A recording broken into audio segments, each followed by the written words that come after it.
Ugh, this phone drives me crazy. Excuse me, I'm the Sprint intern from Sprint. Try my new iPhone XR with an amazing liquid retina display. This is amazing. Mind if I snap a few photos? Look at that color. I love this display. I'm gonna need that back. Switch to Sprint and get iPhone XR 64 gigabytes for $0 per month with an eligible trade-in and a Sprint Flex lease. Visit a Sprint store, sprint.com/iPhone, or call 1-800-SPRINT1. Phone $0 per month for 18 months after $31.25 per month. Credit applied within 2 bills. If cancel early, remaining balance due. Excludes tax. Subject to credit. $30 activation fee. Coverage and offer not everywhere. Restrictions apply.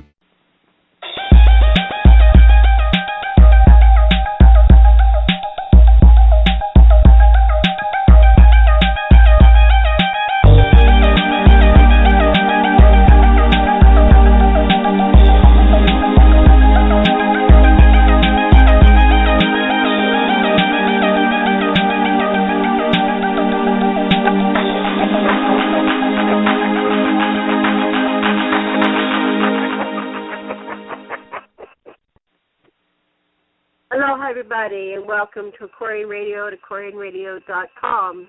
I am the co-founder of the Aquarian Radio Network, along with my husband, Dr. Sasha Lesson, and this is an episode of We the Anunnaki. This is August 27th, 2015. What do the Anunnaki look like? A panel discussion with Janet Care Lesson, Dr. Sasha Lesson, Michael Lee Hill, and Karen Christine Patrick. And Karen, would you like to read the description of today's show for our listeners? Oh, certainly, and I'm really glad to be here with you guys. What do the Anunnaki look like? That question comes up from time to time, and I just thought that was an interesting question because they're depicted so many ways. So here we go. Witnesses have seen these beings shapeshift. They have been depicted in ancient art as humanoid, heroic, godlike figures with bulging muscles and long curly hair. They have been seen with animal heads as reptilians, with fishtails and bird feet and bird heads. Some of them have been dragon-like or humanoids much larger than mere mortals, cuddling lions, full-grown African lions like beloved pets. Others have been depicted with elongated heads, or is that another species that have lorded over humanity, such as the royals of Egypt? Are we talking about a multi-species incursion into the human story, or shape-shifting multidimensionals? Our panel tackles the diversity and confusion, attempting to shed light on ancient mysteries. That was great. Thank you. I love it. You slowed down and enunciated each word perfectly so our people can hear. I'm trying to upgrade my radio voice because I'm from the West Coast and we tend to talk too fast. So even here in Texas, they want me to slow down. You're doing awesome. You are. Well, Dr. Wesson still hasn't made it back, so we will start without him, and I'm sure he'll just walk in and join us. Well, Michael, you are the one that has a story of meeting them face to face, live, conscious, and aware. So perhaps you could start and tell us, what do the Anunnaki look like from your perspective? Well, first of all, I'd like to say I met them face to faceless. That's a little bit more accurate.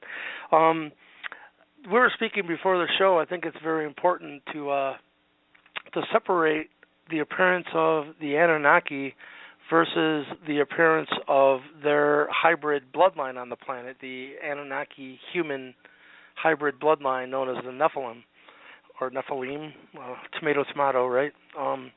But the Anunnaki in their native state, I have not met one of these beings like a true just Anunnaki. From what I understand, the females are about 7 to 9 foot tall, and the males range from about 8 to 16 feet tall.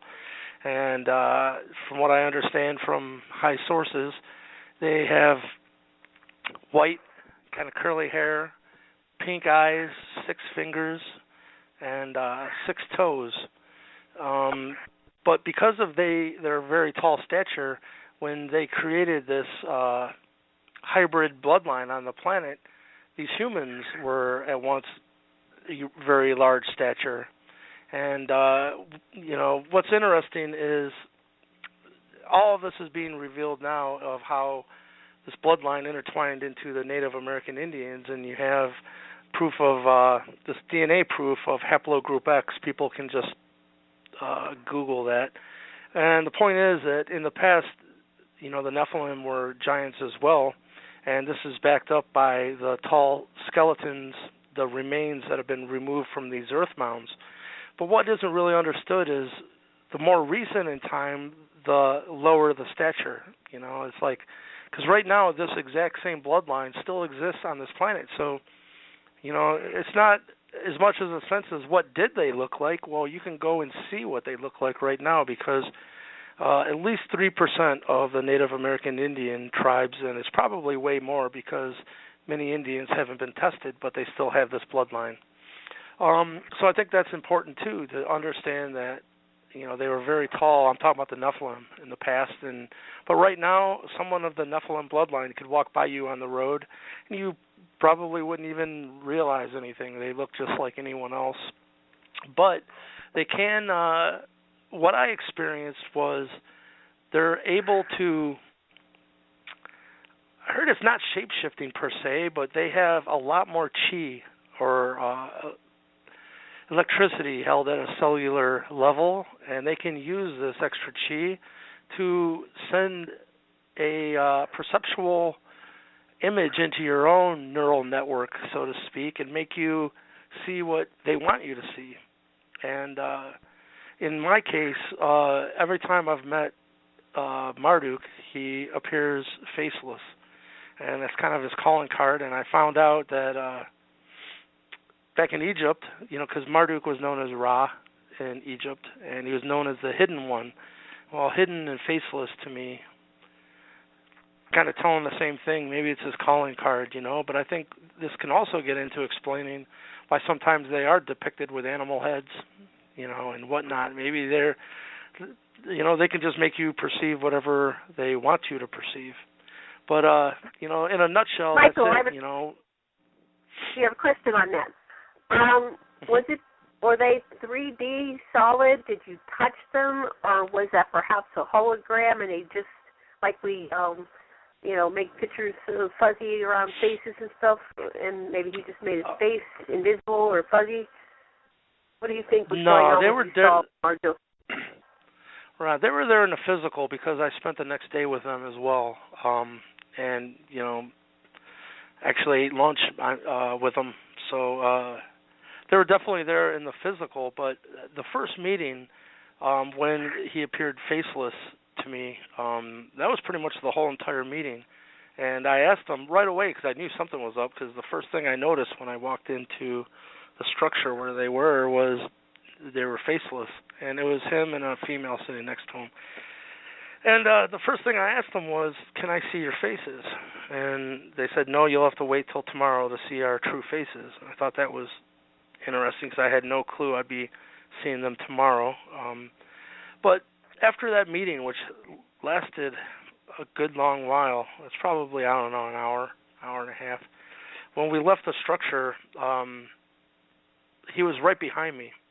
And I figured, well, heck with it, I'm just going to take a peek, And now, mind you, I was in a dark structure for this time period, and when we went out of the tent, it was pretty well lit out there. And maybe my eyes just weren't adjusted. I don't want to throw out excuses, but I'm just telling you what the situation was. I decided I was going to take a peek right when we walked out of this gazebo structure, genie bottle they called it. And right when I turned around, he didn't look physical. He looked like he was made out of plasma or like really fine fire, and not really physical. And had, I would have to say, like gargoyle type facial features, but nothing like a typical reptilian sighting. Like, he wasn't green, he was fire, but he was also wearing What was your emotional of seeing a being that had no face? What did you feel when you saw that? Because that's not the first time it happened. He communicated to me through a totally different human vessel. and we can get into that. But that one probably scared me worse than the first time. And do you want me to get into that story right now while we're talking about it? Just it's your turn. And Dr. Lesson's getting settled in here, so let's look at this whole thing, because I know we've talked about this genie bottle incident before, but I'd like to break it down and get more details, like how many people there, were they all Anunnaki, was there some humans, and then we'll get into the next day. You said you had a meal with them. I mean, did they have mouths? So let's so you met Marduk prior to the genie bottle. Marduk came to another person. Is that what you said? No, it was after. It was after that event. Let's do the first genie event bottle. was New York. Okay, we're going to focus on the genie bottle first, and all three of us will ask questions of you about that. Perfect. So we can get pieces from it. So, what else do you want to talk about the genie bottle, and then we'll rotate all three of us asking questions. Well, the one thing I do want to say, because I've heard this from other people as well, is somehow it looked like he was wearing a white robe that was emitting light. Like if you can imagine that you had a robe that somehow was created from light. I mean, the whole robe was glowing, like emitting light. And I thought that was strange. And first of all, that was kind of strange because as brightly illuminated as that robe was, I would have thought I would have seen it within the genie bottle, and I didn't. It didn't appear like he was wearing a glowing robe in there. It was only when we walked outside and I turned around and he looked like he was made out of, this plasma. Mhm. And then the next day you had lunch with them. So the first visit was about an hour to an hour and a half. The next day they invite you back. Tell us about that day. How did that unfold? Well, the day started off, I had a tent that I was staying in, and the tent was right along a dirt road. And the first thing I did was I got up and I got a bottle of water, and just to wake up a little bit, I poured it over my head just to get my hair wet and kind of wake up.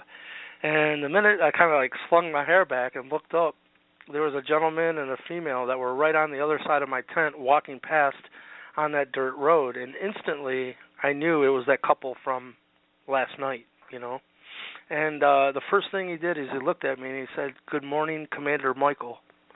And I still to this day don't truly understand what the designation of commander is. I'm a musician, so things like commander and royal, these kind of things kind of rub me wrong, to be honest with you, because it sounds like military to me. Nothing against military, but I'm one of those make love not war kind of people, Uh-huh. But that's how the day started. So they called you commander, and then what happened? They kept on walking and said, "We're going to have lunch later. We'd like to make you lunch." And I said, "Well, that sounds fantastic." So a little bit later, someone had come down and said, "Come to this other site that lunch is going to be ready." And they had cooked lamb with curry sauce and what was the other? There was a vegetable that they had made. And they looked really just like normal human people, but had really vibrant blue eyes. I remember that. Like his eyes were different.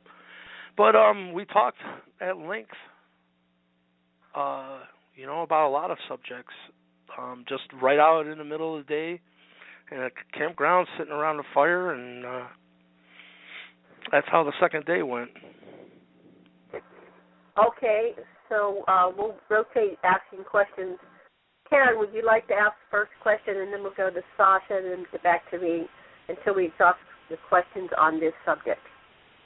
Yes, something I wanted to know since you said they had no faces.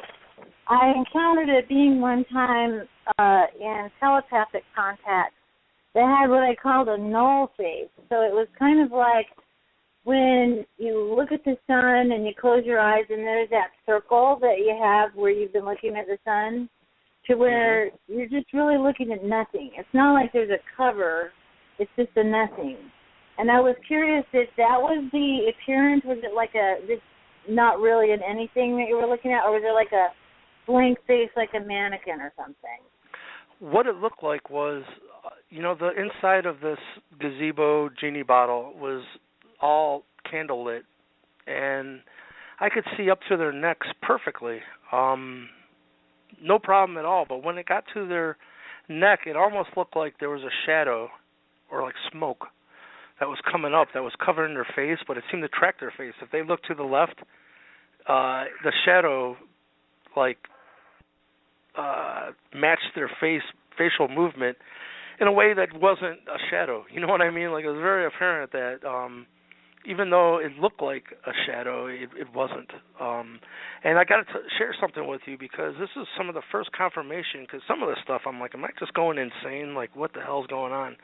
But I've been kind of taken under the arm of the Native American Indian elders, and last October was the first time I spoke at the Star Knowledge Conference, which is a conference where all these Native American Indian chiefs, elders, and grandmothers are coming forward to tell about their communication with, they call them star beings. They don't like the word alien. And after I got done doing my presentation, one of the chiefs, his name is Chief Blue Star Eagle, he came up to me and said, I just want you to know I met the faceless ones as well. And I was like, wow, that's the only other person on the planet that's come up to me and, like, knew what I was talking about, But did that answer your question?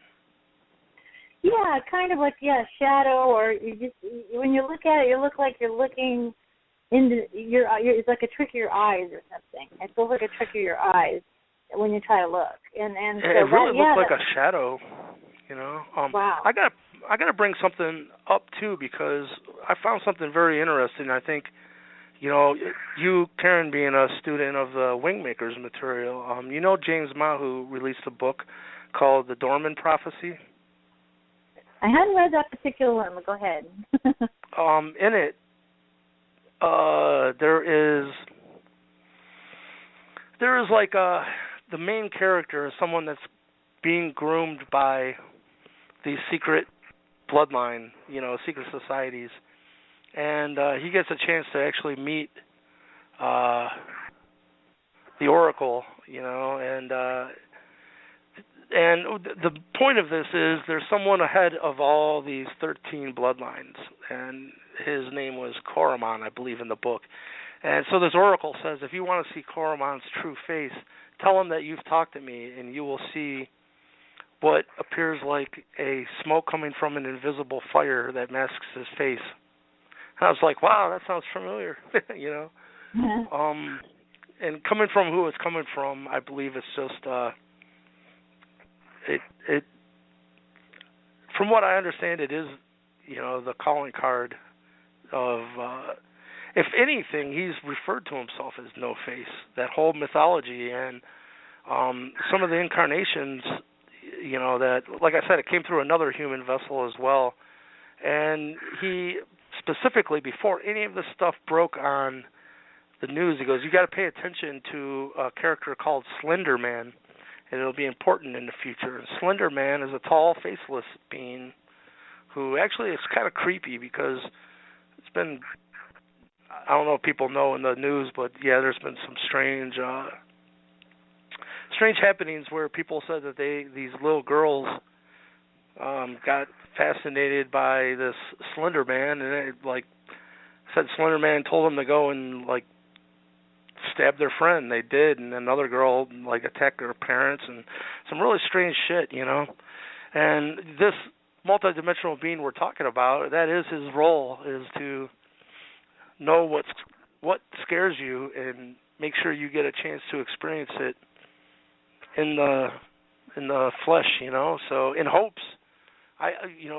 On a spiritual level, they understand that thoughts have an electromagnetic reality, energy, and energy needs to be transmuted. It can't be created or destroyed. So, the way to transmute a negative thought form is you live it, and hopefully you can choose love and transmute that thought form, that waveform, into its higher octave. But so there's all kinds of archetypes of this being. I know Slender Man is one. Cthulhu, they told me, is their own archetype within Team Bad Cop is Cthulhu. That came from them themselves. And No Face, the Hidden One. That was in the Nordic mythology of Odin. Odin would be the traveler and would travel around with a big wide-brimmed hat that hid his face, and so he would be seen, but people wouldn't know who it was until after he left, and then they realized who it was. So that seems to be like an archetypal theme, like you're saying. Thank you. Interesting, yeah. I didn't know about that, about Odin. Who is that masked man? Sasha. It's really interesting how many people seem to be feeling the archetype within them of the different major characters that we deal with when we're looking at the Sumerians and the Egyptians. And some, just like a hologram, the further it is away, the more faded the image gets, but it's still, everyone's got those same deep inner images. So we start getting a whole bunch of people coming up and say, I'm Thoth. No, I'm Thoth. No, yeah, maybe Thoth. I'm Thoth. And we realize, you know what? They must all be right. We say, well, they can't all be right. Well, that's right too. And so it's really fascinating to basically let this energy. You can see this is the kind of the changing of the age. And I think what's seminal is this interview where that you were actually saw Marduk relieved. I don't have to be the bad guy and cause all this anymore. I'm redeemed, and I'm going to share a golden age with you, which, by the way, I'm going to rule. And so, he and what Penray is saying that is Marduk has said, I have incorporated within me all the other gods. He did this when he was in Babylon too. I'm Yahweh, and I am Enki, and I am Nanar, and I'm all of them, and they're all me, and I'm the Messiah too, and I'm the Islamic Messiah as well. And so, what a job!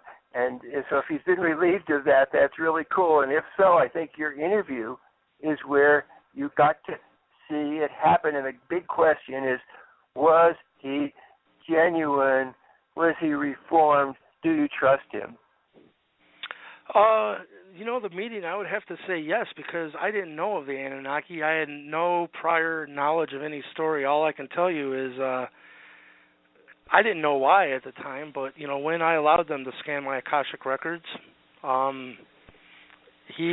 everything changed, and he became almost submissive and in tears, and which was really strange to me, because before that point, it was not that way. It was antagonistic, and then everything changed, and from that point forward, he didn't even really say a lot. What it means is you're his father. You're his father. Yeah, you're strange. Enki. You're his father. Yeah, it's really strange anymore. I just had a conversation, about an hour-long Skype conversation with Toth, Negazitra. How do you pronounce that? Negazitra? Ningashita. And yeah, I got to learn how to pronounce these things right. I'm getting a crash course on all this, and but he's like, in another realm, I'm your son. Isn't that strange? He goes, Marduk's my brother, and he kind of warned me of Marduk a little bit himself. But yeah, I guess that would explain the reaction. But I can tell you, unless he is the best actor ever, I mean, there was real tears flowing down his face. And the other Anunnaki, Loki, went up and put his arm around him and said, "Now, it's okay, my king. Now you can finally rest." And I didn't know what that meant, but I do now, So I have no reason to not feel it was what it was. You know what I mean? That's what happened.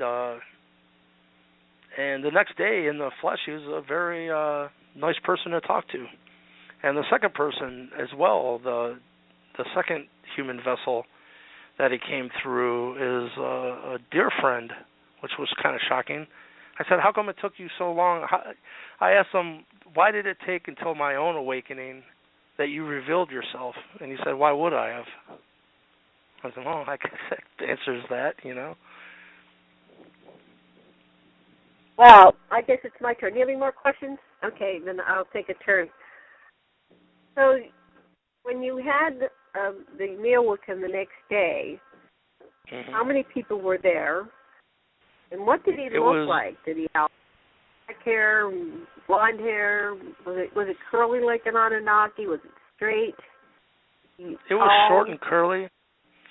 Short, curly. He had brownish blonde hair. He was probably about 5'10". Held a position high-ranking within NASA, and so did the woman.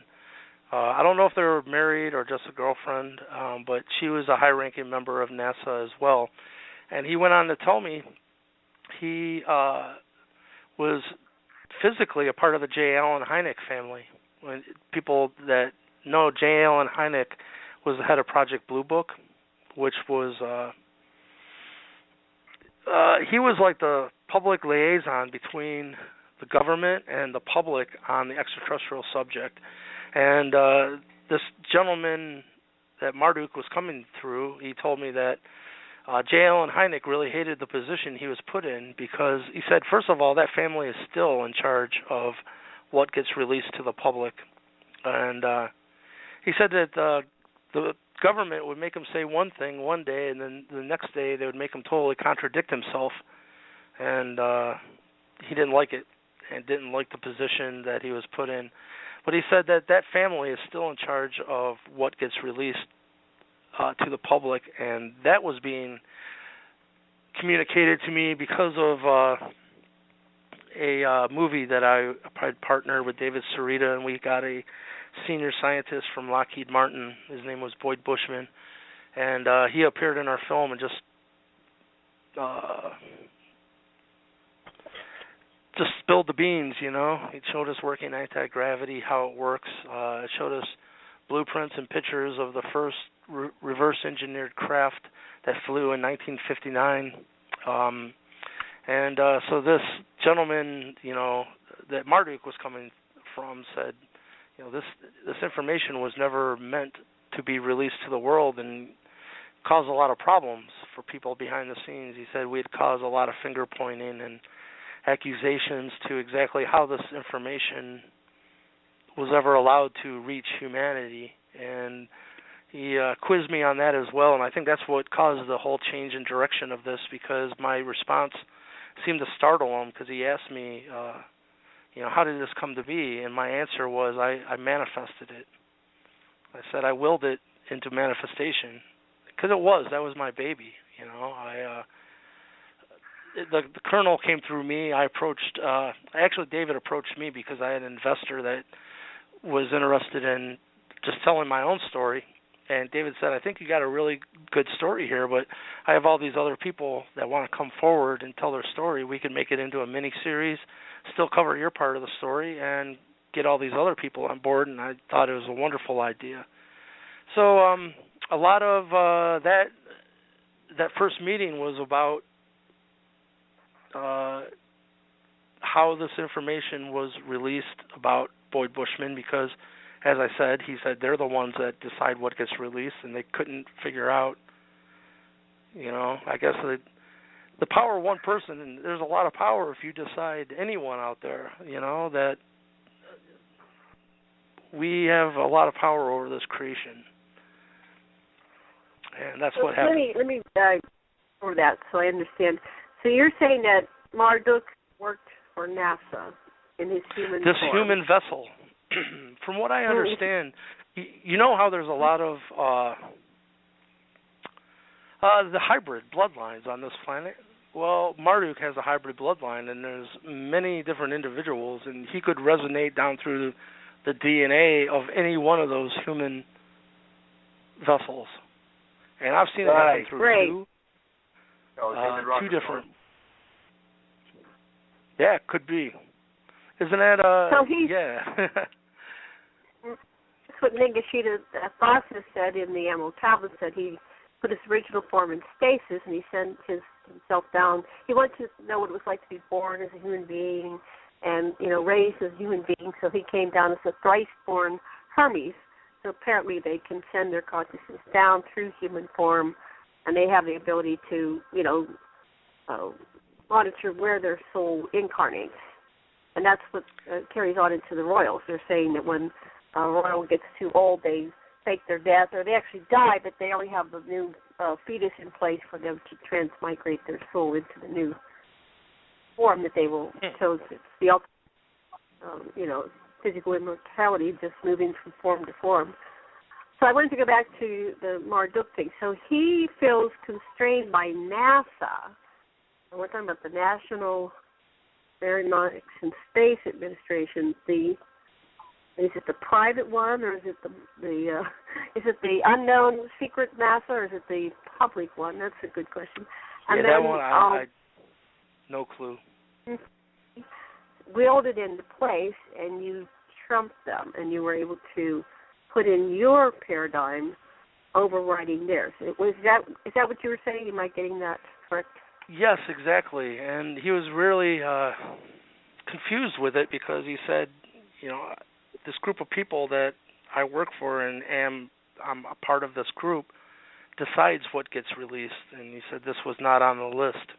And I find it very interesting, too, because this is the same gentleman that just recently, he passed away. I'm talking about the senior scientist from Lockheed Martin. And on his deathbed, he did a deathbed confession. And he showed people some pictures of grays. And instantly, there was this story that was released that they were just Kmart dolls, like these Halloween dolls. And I really think these people aren't dumb, I think that they got stories waiting in the wing. Like this, they know what's going to be a hot topic. If this gets released, it is disclosure. So what are we going to do? What are we going to say? Because instantly, when I seen that deathbed confession and this story come out that it was these Halloween dolls, I knew it was bullshit because years earlier there's death threats about this information by them being put out. So I know it's the real deal, and I think a lot of this, that the people who want this information not to reach the masses have cover stories just waiting in the wings, and the masses just eat it up, I hate to say.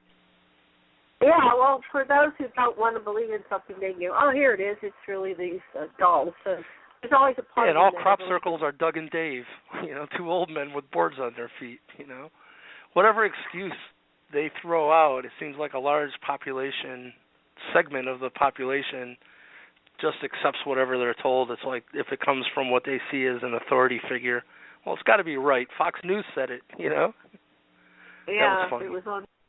That was my attempt at humor. I pulled up the images of Slender Man, and he's really creepy. What was the significance of Slender Man?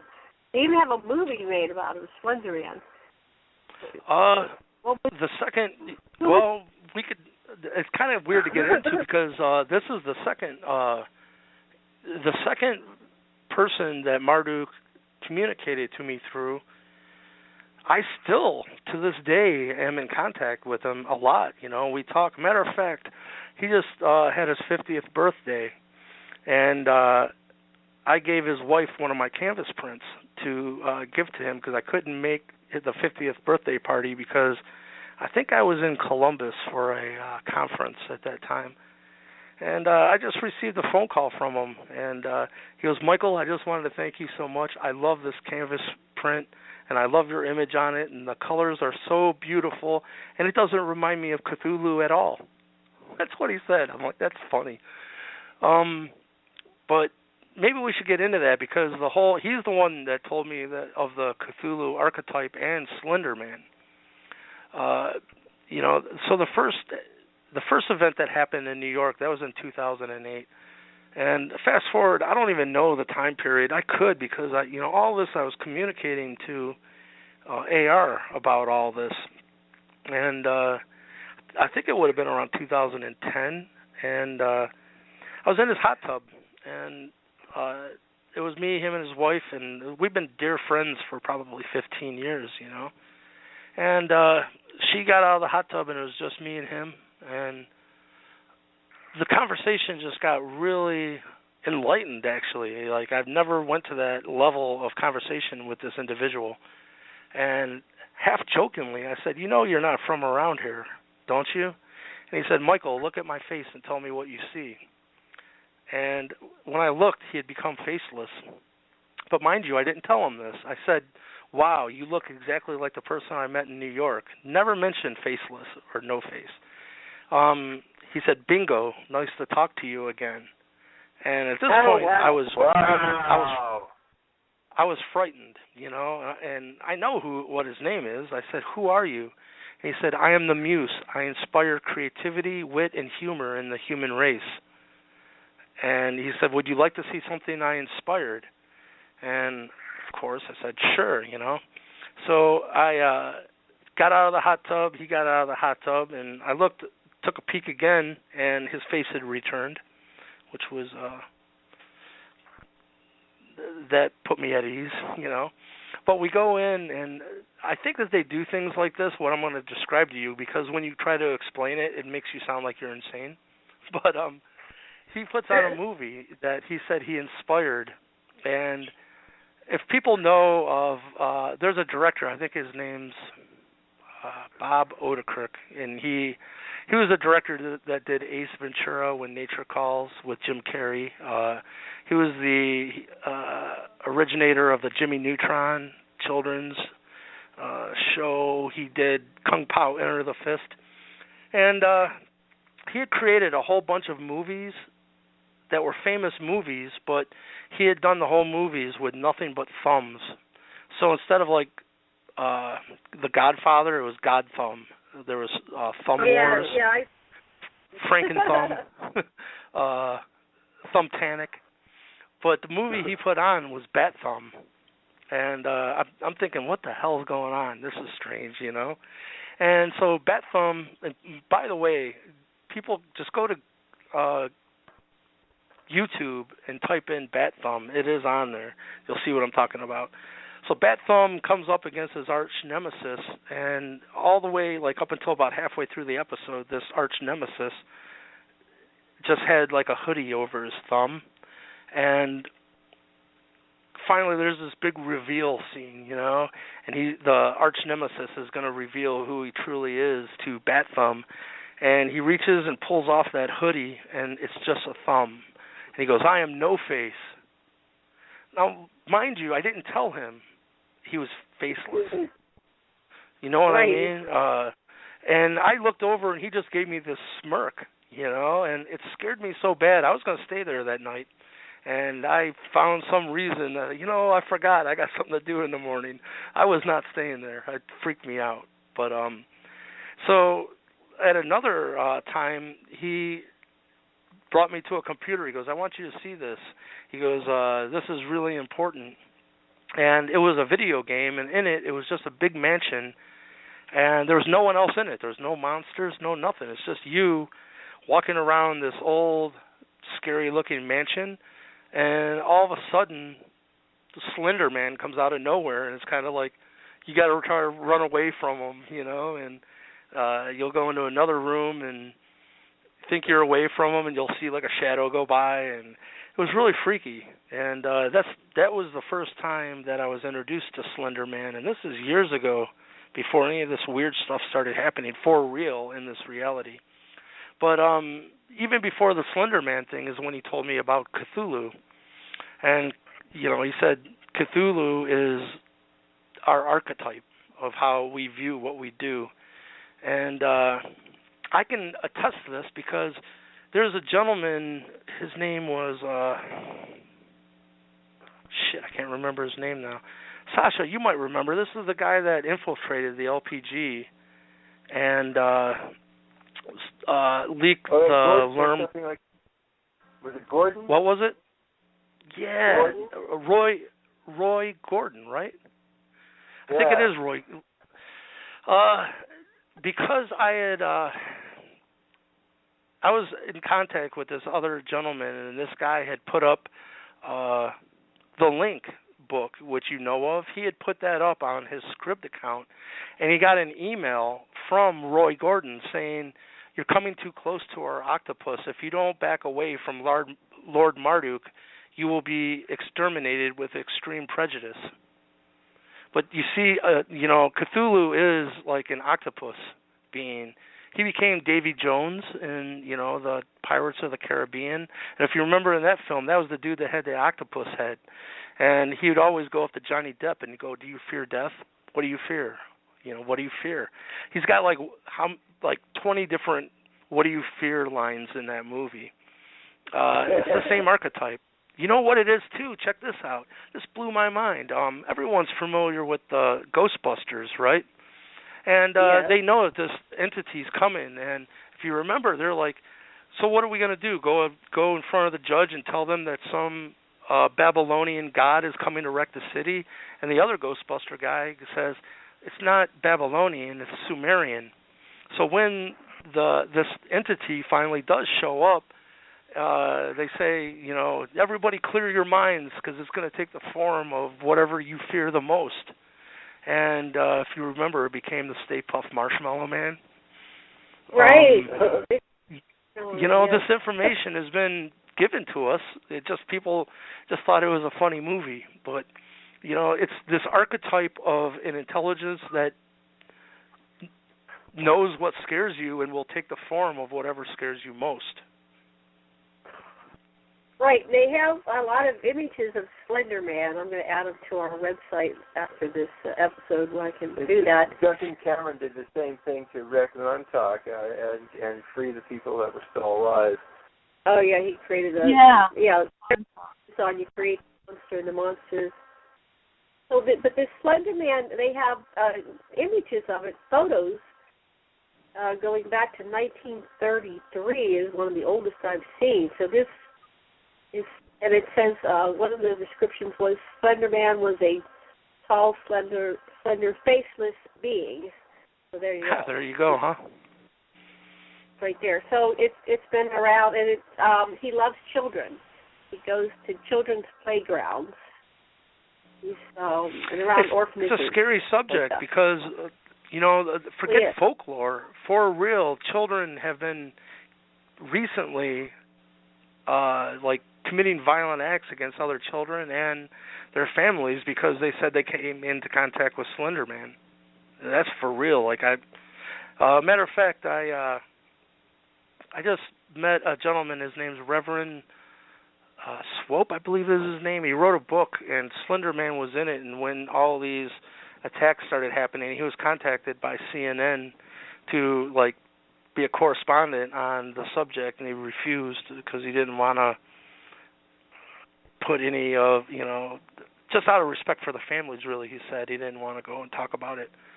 I think, this is a strange subject because partly what we're doing is exactly what they said not to do. And the original story of Cthulhu is the Call of the Cthulhu.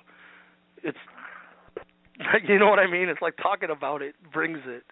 And but I think knowledge is power. It's power. So that's just like anything else when you focus on it, you create it. All right, we can shift to something else. We don't want to create Mr. Slender Man.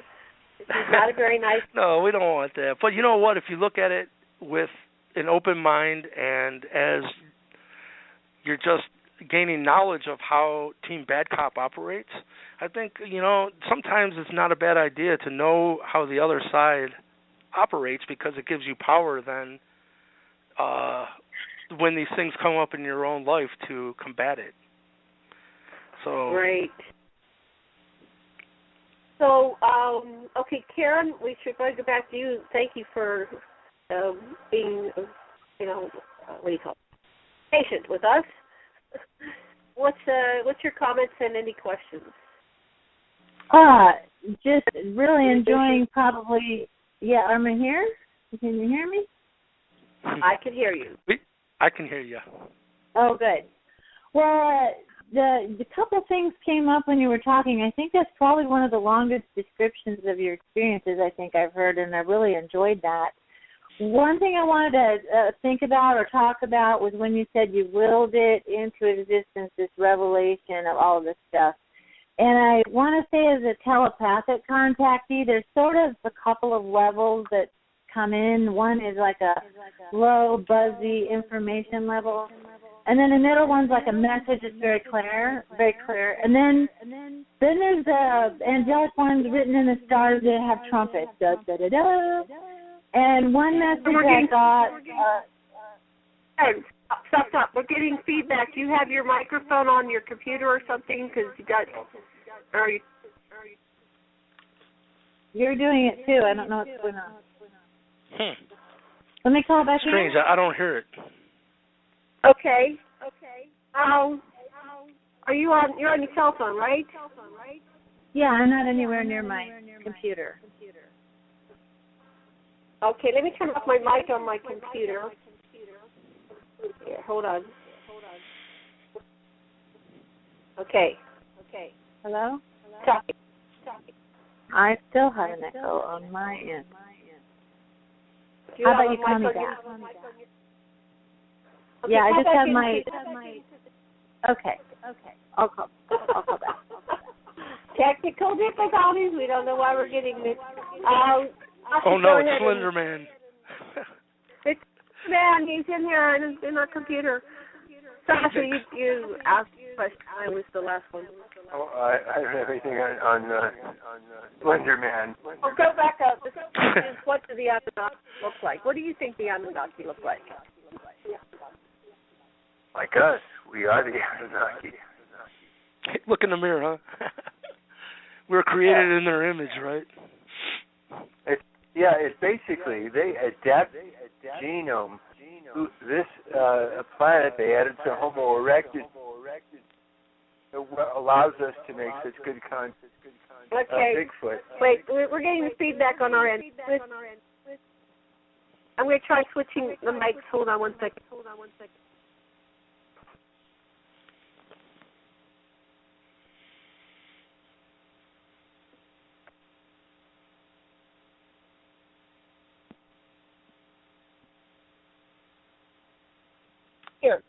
Here we go. Okay, talk into this. No, we're still getting feedback. That's very strange. All right. I'm going to call back in. You guys keep talking. And I'm going to put this phone on mute. I'm going to call in on my home phone too, so that'll prove it. Go ahead and talk. Karen, are you back? I am. Am I echoing? Yeah, but I'm going to turn off my phone right now and call in, so it might be me. Okay, keep talking. Pretty much every time we get this deep into Anunnaki material, this is what happens. So I feel real familiar with this pattern. Yeah, it seems like deja vu, doesn't it? All over again, yeah. I will just say very briefly what my comments were. Was I had a message about, I think it was 2012. And the message was, and I'm glad I have an echo before drama, the portals of knowing are opening. Beware to the gatekeepers who will not give way. And I thought about that in your terms of your comments about how is this information coming out, because that's happening in my realm as well, and these insiders are wondering, how do you know that? And I'm going, well, the portals are opening, right? Because it's time for humanity to know this stuff. So I really enjoyed your comments on that. So I'm going to stop because the echo's freaking me out. It's strange. I can't hear it at all. I can hear it on my line. So if you can, I'll say one more comment. On the propulsion stuff and all this stuff that's coming out, one of the things that happens is if an inventor invents something, it's in the morphogenetic field or the morphogenic field, or what we used to call in AR Borden circles, the cumulus. So for a long number of centuries, humanity shielded themselves from each other, and so that you could keep secrets. But the energy we're coming into now, it's not going to be able to do that, including those beings that have kept secrets from us, especially if they're family. Because we all can read family, right? If they're thinking it, we're going to be thinking it. So they're not going to be able to keep those masks on or keep us from information that they know much longer, I don't believe. If you want to comment about it. I totally agree. And, even when we talk about the role Marduk has played here, it really has to be put into context of this experiment to accelerate human conscious evolution by making us experience our own mental energy in an accelerated fashion. That would have been done because the whole reason that happened was based around the last deluge, the flood, the biblical flood, which according to Edgar Cayce, that would have been the 28,000 years ago, the event that the second earth change that broke up Atlantis. So this experiment would have been implemented at that time period, 28,000 years ago, to artificially make us experience our light and dark thought forms. So if it was 28,000 years ago, when we're talking about what happened in Sumeria in Egypt, it was well underway of this experiment. And from what I understand, they really didn't understand how, dark humanity would take it. And that's one thing I can tell you is when Anunnaki incarnate into the human vessel, they're veiled from one another. And they didn't know who I was whatsoever until I let them scan my Akashic records. If I hadn't have done that, up until that point, they had no clue who I was. And I think that's interesting because this experiment of making one experience their own mental energy in an accelerated fashion, it's done across the board unbiasedly, even to Anunnaki who have incarnated. No one gets a free pass, you know what I mean? And I think that's an important thing to discuss. Let me ask you something on that. You said that you let them scan your Akashic records. Yeah, it was actually a scientific device, and I'd explained what happened to AR, and he said that there's much better ways than a lie detector test of determining what a person knows and doesn't know, and it does involve this light technology. And what it was this gentleman said, we need to know what you know, that, this NASA Marduk human vessel. And he picked up what looked like a wand.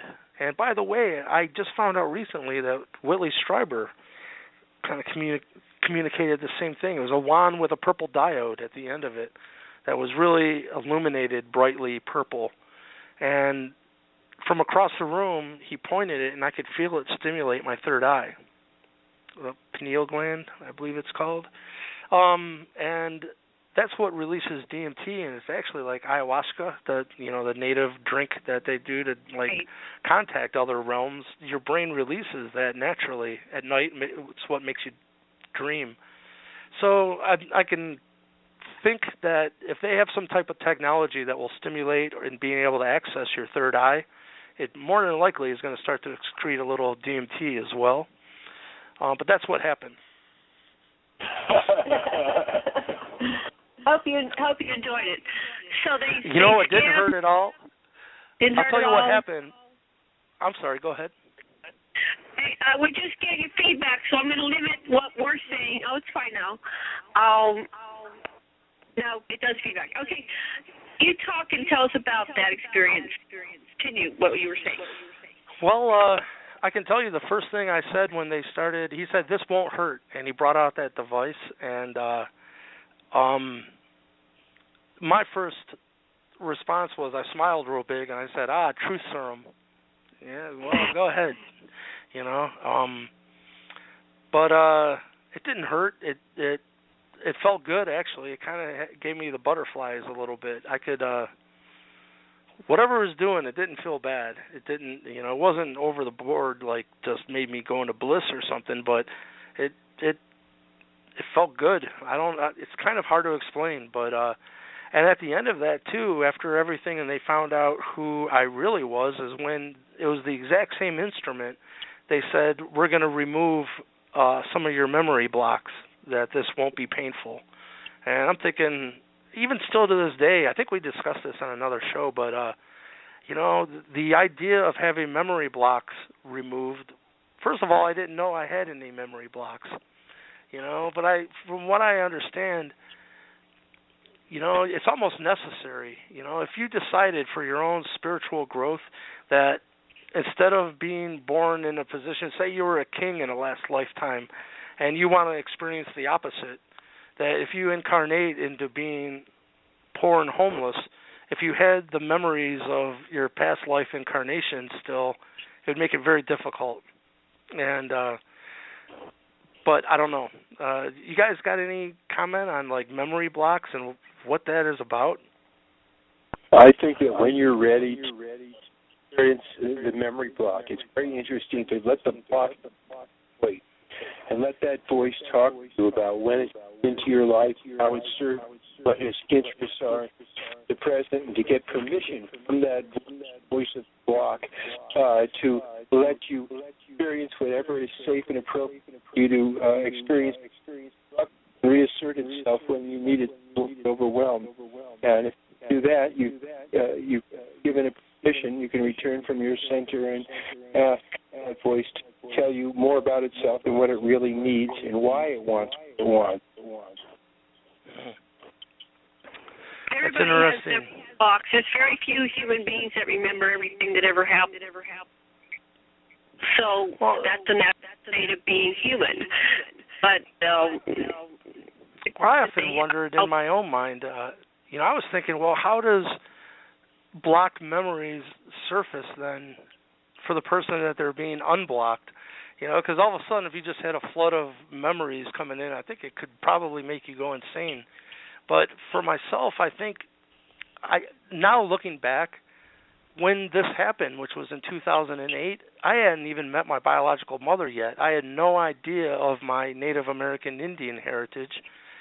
It's like, and those are true past memories, and I don't think anything can come up into one's own belief system that is outside of their belief system. It won't be allowed to exist there.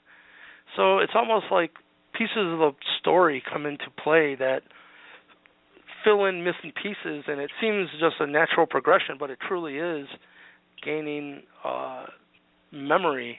Somehow it's like it's just unveiled or something, but it's kind of strange to me that they have the technology to either block or unblock human memory.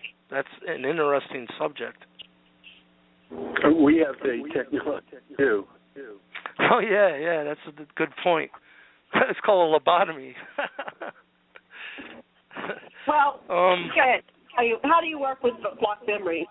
Well, I just got through saying you deal with the block and how it serves you, and then you can aim it and you can let it know that it needs to preserve your sanity and not lock up and stuff like that. But at this time, for you to start getting the information you need to evolve and grow.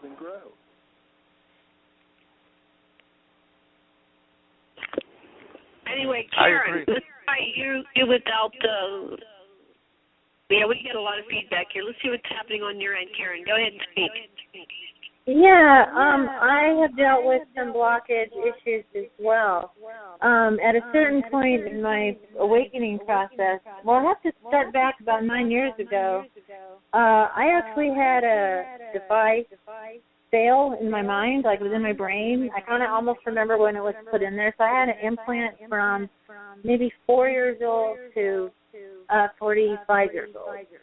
And it was, I had a piezoelectric ping, like your little watch battery alarm going off, go off inside my skull, and I could hear it echoing. And then something kind of went black, and then I had like a README file, like there was a program to it that told me what it was. So after it broke, it revealed itself to me what it was. And then subsequent to that, the thing that I discovered that implant did was it seemed to keep me in a very docile and servile mindset where I was always looking outside to hierarchies to control me and tell me what to do. And it seemed like after the implant broke, I was much more of a free will mind. I'm fairly certain I was involved in the scientific Earth-based and perhaps space-based program. I have reason to suspect that. But as a result, some memories started to come forward. And then I also kept up receiving spirit guides. And one of them said to me, you need to go talk to your mother. Because there was some incidents that happened in my family history related to the kinds of political stuff and things that were going on in the area which you live that related to these memories that were coming to me. And subsequent to that, I feel like it's like pedal to the metal. I've just had a flood of them. And so I've been trying to deal with all of that, things that I suppressed, didn't think about, things I suppressed because of trauma. And I found that meditation was really important. I do journaling and automatic writing journaling, which helped unblock some things. Sometimes I would draw a picture or a symbol, and that would seem to unblock things. And you kind of have to remember them at an emotional pace you can handle. Otherwise, you really won't completely unblock it. But the other thing was unblocking past lives maybe, or even some current lives, and some memories, either genetic memories from ancestors. All these things are coming to us. The unblocking is part of what I think is the energetic uptick of humanity altogether. We're all remembering for each other. We're sparking each other's memories. When we talk about these details and experiences, we're sparking all kinds of people, their memories of what they've been through, and I'll read someone else's experience, and I'll go, oh yeah, I've had that experience too, or something similar. So we're upticking each other. I think, I believe social media was invented by aliens, because it makes us connect to each other very personally and to be able to share, not having to go through media, mass media. And I think we're all like popcorn in heating up. The one kernel pops, and 5 kernels pop, and pretty soon the whole thing goes. That's kind of what we're doing and remembering. I wanted to make mention of one thing that came from the AR board and material was talking about the auto-energetic and auto-cybernetic beings. And these were beings, the auto-energetic beings were like ones that were somewhat plasma-like or ghostly and really couldn't manifest a physical body. And there were other ones that could manifest a physical body. And so as I listened to why does the Anunnaki have wings and bird feet and all these attributes, were they able to, or like to have a fishtail and go underwater like a merperson, mermaid. They just were able to shapeshift into the form that they needed to be in the environment that they needed to be. And so I don't know if anyone remembers that part of the AR board material. Yeah. So if these beings have the ability to become anything technological or biological, that's a whole new ball game. If they can become anything biological, like a deer or a giant wolf, making a set of flippers probably isn't that difficult for them. Like Karen's saying, change the biological avatar for whatever environment you need to operate in. It makes perfect sense to me.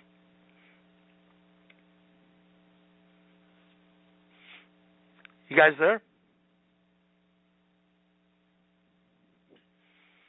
Hello.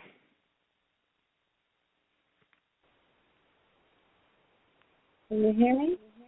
Wow, that was strange. What happened?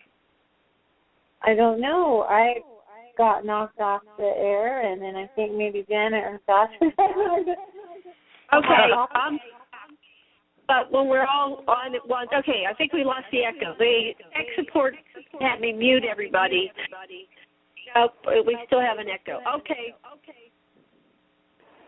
I'm going to mute me, and you guys talk for a few. You and Karen and Michael.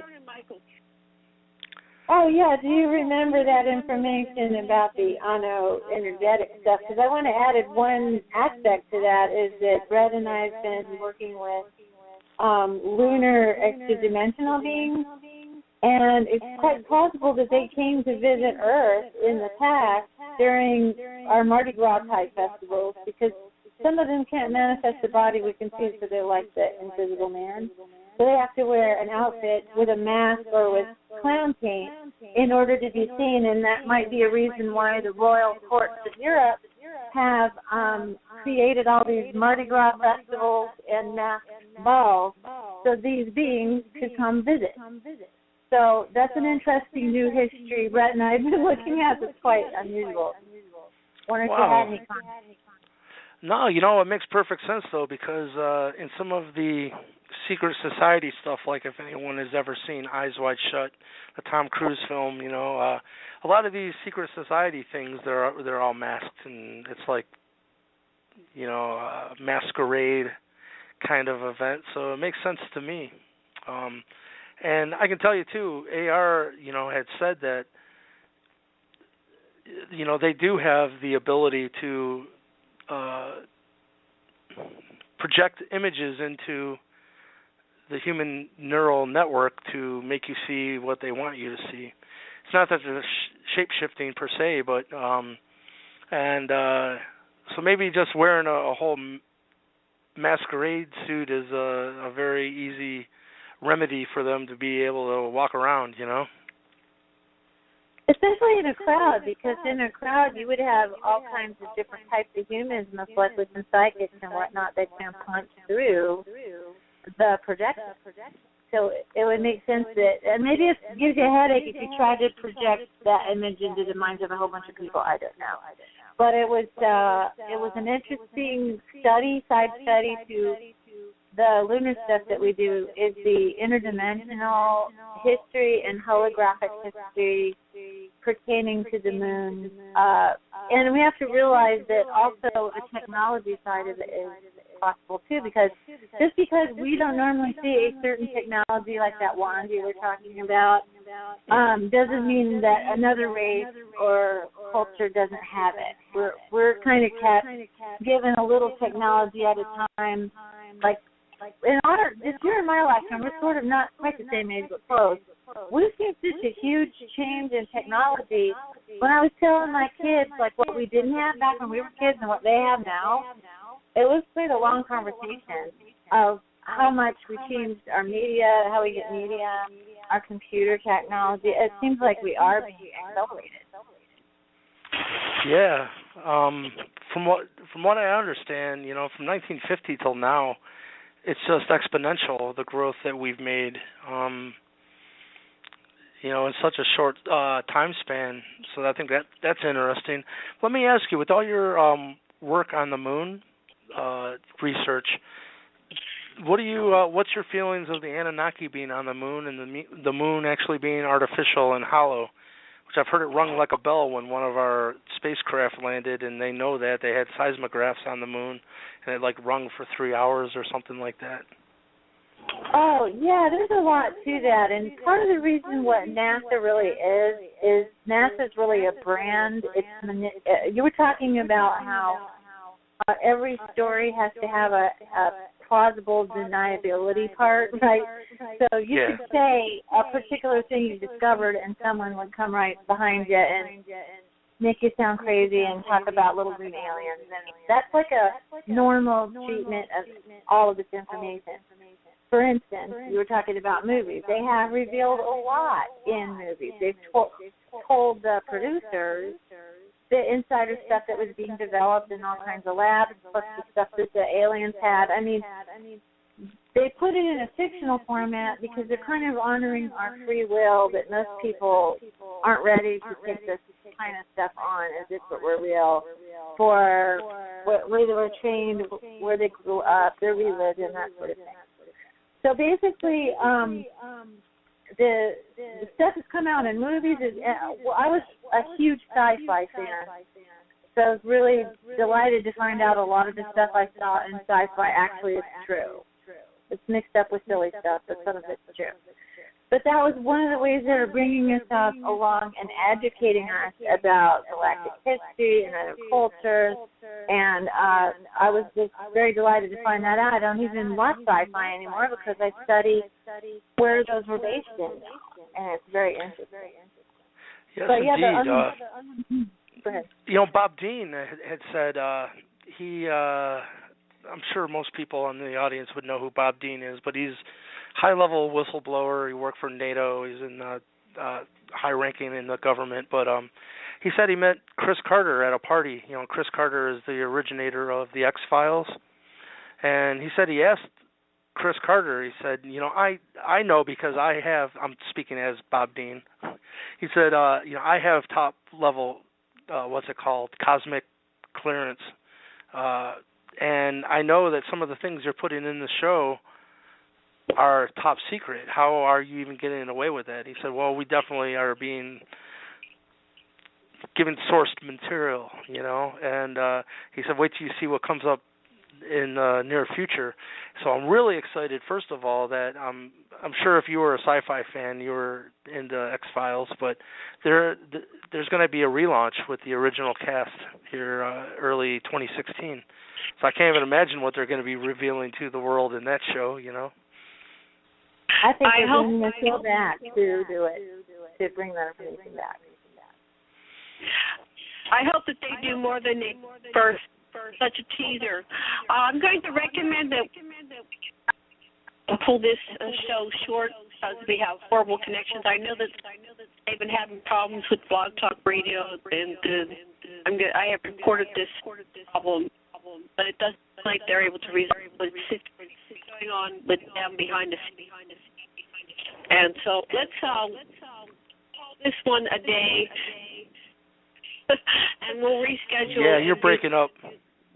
It's too bad we can't communicate. So, Michael, you're coming through loud and clear, but Karen and us, we're awful. It's a lot of. It's a day. Yes. It's been a pleasure talking with you all again, regardless. Time. Is that agreeable with you two? Absolutely. We'll do it again ASAP, and it's all good. Okay, thank you, Karen. I will call you after the show, and I want to tell everybody thank you so much for joining us and bearing with us with this technical difficulties, and we will be back tomorrow. Everything will be resolved with video. Much love and blessings, and aloha.